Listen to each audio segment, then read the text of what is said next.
السلام عليكم ورحمة الله وبركاته. هذا فيديو توضيحي راح نشرح به طريقة التقديم على قروض صندوق الإسكان عن طريق الموقع الجديد للتقديم اللي هو موقع بوابة أور الإلكترونية.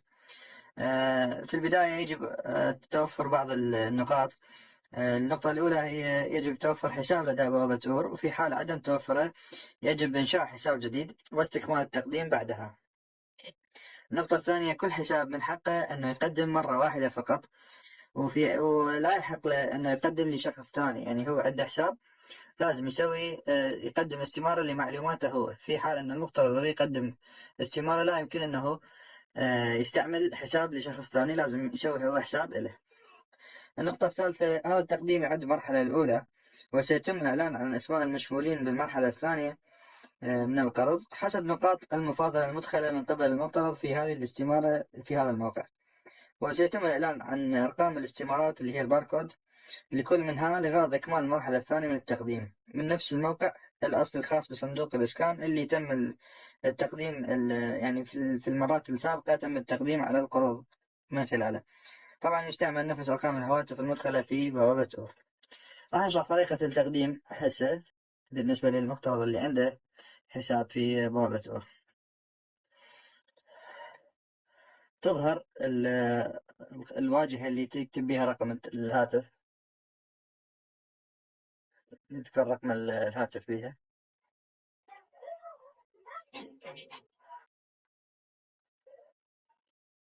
طبعا ننتظر أنه يتم إرسال رمز تحقق للهاتف المدخل، وهذا الرمز من خلاله يجي بالتليفون بالرسالة النصية، وراح ندخله بالموقع.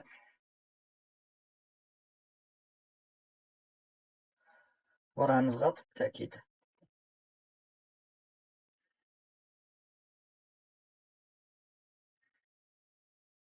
راح يتم تسجيل الدخول لبوابة أور. بعد ما يتم تسجيل الدخول راح يودينا على الخدمة الخاصة بصندوق الإسكان، استمارة صندوق الإسكان. طبعا ما دام احنا مسجلين سابقا راح تجي معلومات التقديم الخاصة ببوابة أور، تجي تنزل في الخانة اللي تخص الاسم الأول، الاسم الثاني، الثالث، الرابع واللقب، بالإضافة إلى نوع الهوية اللي تم اختيارها. فإحنا مختارين بطاقة موحدة. من نختار نوع الهوية بطاقة موحدة هيجي رقم البطاقة الموحدة اللي إحنا تم إدخالها في تسجيل في بوابة أور، بالإضافة إلى رقم الهاتف. فلني 3 معلومات: الاسم بالكامل، رقم البطاقة، ورقم الهاتف، يجون مباشرة من معلومات بوابة أور. بعدها نستكمل إجراءات التقديم. الاختيار اللي بعده هو العمر، فإحنا عندنا 3 فئات: إما من 18 إلى 30، من 31 إلى 50، أو 51 فما فوق. نختار الحالة اللي تخص هذا الموضوع، حالة اجتماعية إذا كان أعزب أو متزوج أو غيرها. عدد الأبناء إذا كان عنده ابن 1، 2، 3، 4 فما فوق أو لا يوجد. اسم الأم الأول يتم كتابة اسم الأم الأول. اسم الأم الثاني يعني اسم الجد. بعدها يتم اختيار، طبعا هاي نوع الهوية احنا اخترناها يعني من البداية وما فتحنا الاستمارة، بالإمكان أنه آه يعني يصير تسلسل لحد ما توصل لخانة نقطة نوع الهوية. بعدها تاريخ إصدار البطاقة الموحدة، أما أنه ينكتب التاريخ مباشرة من الخانات هاي بالكيبورد، أو يتم اختياره من هذا الواجهة. الإيميل مو إجباري، بالإمكان أنه تدخله أو ما تدخله، مو مشكلة. الاختيار اللي بعده هو مقدم الطلب من ذوي الاحتياجات الخاصة. يتم اختيار الحالة مالته، إما لا يوجد، أو بنسبة إعاقة 51 فما فوق، أو نسبة إعاقة 50 فما دون. فرضا نختار هذا الاختيار. الاختيار اللي بعده أو الخانة اللي بعدها هي معلومات الكفيل. أكو 3 حالات: إما كفيل 1 أو 2 أو 3 حسب الكفلاء اللي موجودين عندك.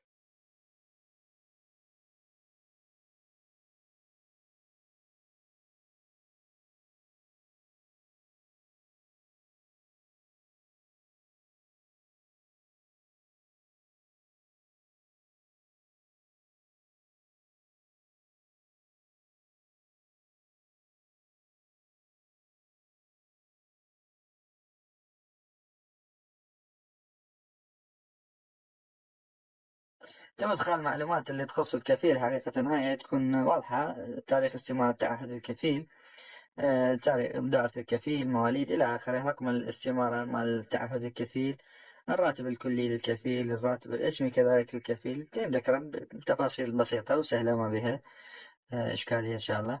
بعدها معلومات السند العقاري وإجازة البناء. هنا طبعا محافظة العقار الاستمارة اللي نقدمها على أي محافظة، فيتم اختيار المحافظة، يتم اختيار دائرة التسجيل العقاري، يتم اختيار موقع البناء سواء كان خارج حدود مركز المحافظة أو داخل حدود مركز المحافظة.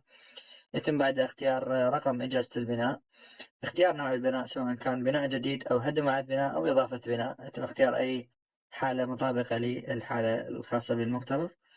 يتم تحديد تاريخ إجازة البناء، دائرة البلدية المصدقة لإجازة البناء، رقم القطعة ورقم المقاطعة كذلك يتم تحديده.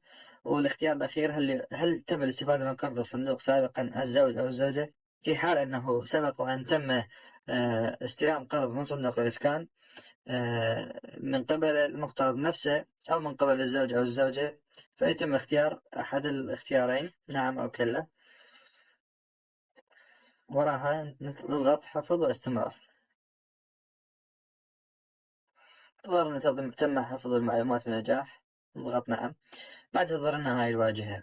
الواجهة هي عبارة عن المستمسكات والأوليات والمرفقات اللي واجب إرفاقها في المعاملة. طبعا المستمسكات هي هوية الأحوال المدنية، البطاقة الموحدة وجه أول. احنا راح نستعمل صورة يعني افتراضية، المفروض أنه كل مفترض يدخل الصورة الخاصة به. هاي في هوية الأحوال المدنية والبطاقة الموحدة للزوج، الزوجة والأولاد. هاي في حال أنه كان متزوج أو عنده أطفال راح تظهر هذه الاختيار اللي هو الوجه الأول والوجه الثاني بالنسبة للزوجة والأولاد. في حال أنه كونه أعزب ما راح تظهر هاي الاختيارات. الاختيار اللي بعده هو كتاب رسمي نسبة الإعاقة، أو أي مستمسك يظهر نسبة الإعاقة بالنسبة للمفترض اللي هو باختيار أنه معاق أو عنده من ذوي الاحتياجات الخاصة. في حال كونه ليس من ذوي الاحتياجات الخاصة واختار لا يوجد، هاي الاختيار اللي هو كتاب رسمي نسبة الإعاقة ما راح يظهر له، راح يكون يعني مو موجود. يظهر يعني يرفع باقي المستمسكات الأخرى اللي موجودة في هذه الصفحة. طبعا جائزة البناء وسند العقار من ضروريات يعني. بعد ما نكمل هاي الأجزاء نضغط حفظ واستمرار.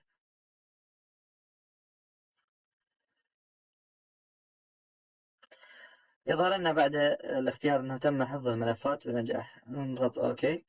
بعدها راح يطلع لنا الملخص للحالات او الاختيارات اللي احنا اختارناها، بالامكان المفترض مراجعتها وتعديلها في حال يضغط على السابق يعدل الملاحظة في حال إذا كان أكو خطأ، ونضغط إرسال الطلب. يظهر لنا تم حفظ الاستمارة بنجاح. بعد تظهر لنا هاي الواجهة أو الصفحة اللي يظهر به عبارة تم تسجيل طلبك وسيتم إعلان الأسماء المشمولين بالقرض لاحقا، مثل ما قلنا في النقطة الأولى. في الختام لا تنسون بالاشتراك للقناة ولايك للفيديو في سبيل نطور هذه القناة ونستمر في خدمتكم، وأكون ممنون منكم. تحياتي.